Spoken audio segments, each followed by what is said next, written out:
So I was browsing the internet and I came across the topic of breatharians or anetias, where, for those who don't know, it's where you don't eat or drink anything. You gain all your energy through some weird spiritual energy stuff.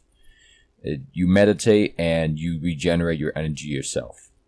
Right off the bat, that's bullshit for several reasons.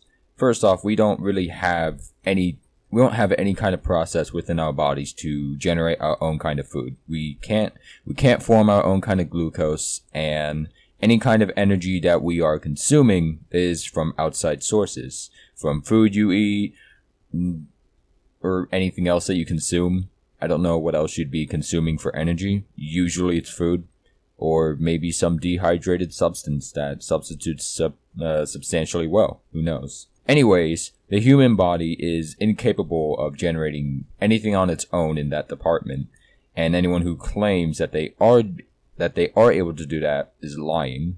Things that can generate their own kind of food, for example, plants, they need their own kind of energy from somewhere.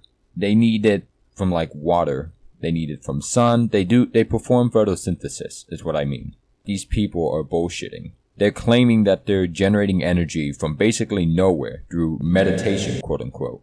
They are generating energy from nowhere, is what they're claiming. We can't do that. Plants can't do that. Basically, nothing that is alive can do that, at least to my knowledge. Humans, for certain, can't do that. And if these humans evolved to perform that kind of activity, I don't think they'd be looking like the way they do. For mutations to occur, the DNA needs to be fucked over, like, in some way. Like, even as you're alive right now, there are some mistakes whenever your DNA is duplicating and splitting off and creating new strands of itself. These people, basically, they're just japing everybody to the 7th degree. No, they're just japing everyone entirely, because people are stupid enough to believe that they are stupid enough to believe that the human body is capable of doing that. They think that it can. It can't. Let's take a look at an article that's talking about breatharians. Foremost breatharians, Jasmuhen, formerly Ellen Grieve, is credited with starting today's breatharian movement. Her prana program advises followers to convert to breatharianism gradually, become a vegetarian, become a vegan, move to raw foods, then liquids, and finally prana. You replace physical food with air and light, as well as metaphysical nourishment. Already, this is reeking of bullshit. Fasting is a spiritually important aspect of most major religions, including Hinduism, Christianity, Islam, and Judaism. Mahatma Gandhi, the famed spiritual and political leader and humanitarian, referred to a complete fast as the truest prayer. He conducted fasts throughout his life for religious and political reasons, the main difference being between fasting and the breatharian approach to food is that fasting has an endpoint. Breatharianism is a total fast for life. That is, however long you live. Because the human body cannot generate its own energy like that. Jasmuhen claims that she lived for years without nourishment, although she admits to having mouthfuls of food for taste every once in a while. Please keep that in mind. But breatharianism has taken the lives of some of its followers. Verity Lynn, a 49-year-old woman, was found dead in a remote part of Scotland after attempting the breatharian conversion. Timo Deegan, a kindergarten teacher, tried the breatharian plan and slipped into a coma. Deegan recovered after 4 weeks of IV drips, only to die a short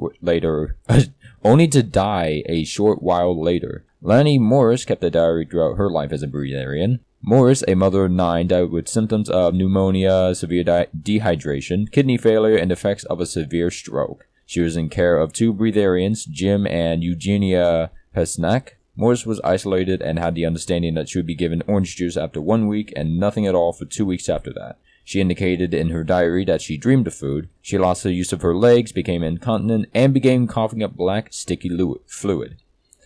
The Pasnaks claimed that they did not know Morris was seriously ill until it was too late. You see, here's the thing. The human body has never been able to generate its own energy in the way that these people are claiming. biologically, we cannot do that. We don't have the proper tools to do that. All we can do is just convert energy into what we can use so that we live. These people claiming that they can generate life force or life air is completely bullshitting you. They're just doing it because, well, it's giving them attention, first off.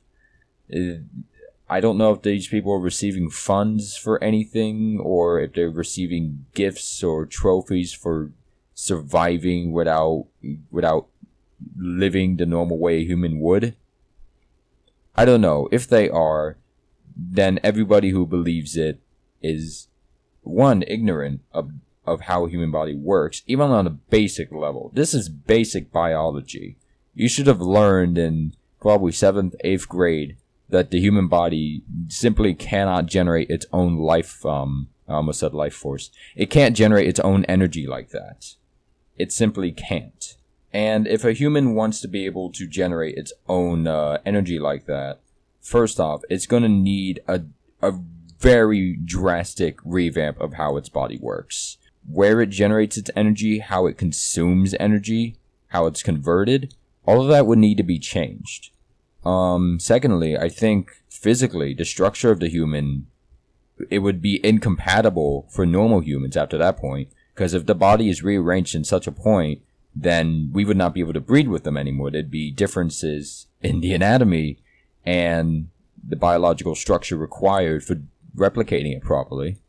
And if we were to be able to reproduce with them, then the offspring would most likely be sterile if they were to try and reproduce and be successful about it. I mean the parents, not the offspring themselves. They won't be able to. That concludes my rant. Thanks for listening. Don't forget to like, favorite, comment, subscribe, and share on MySpace. Goodbye.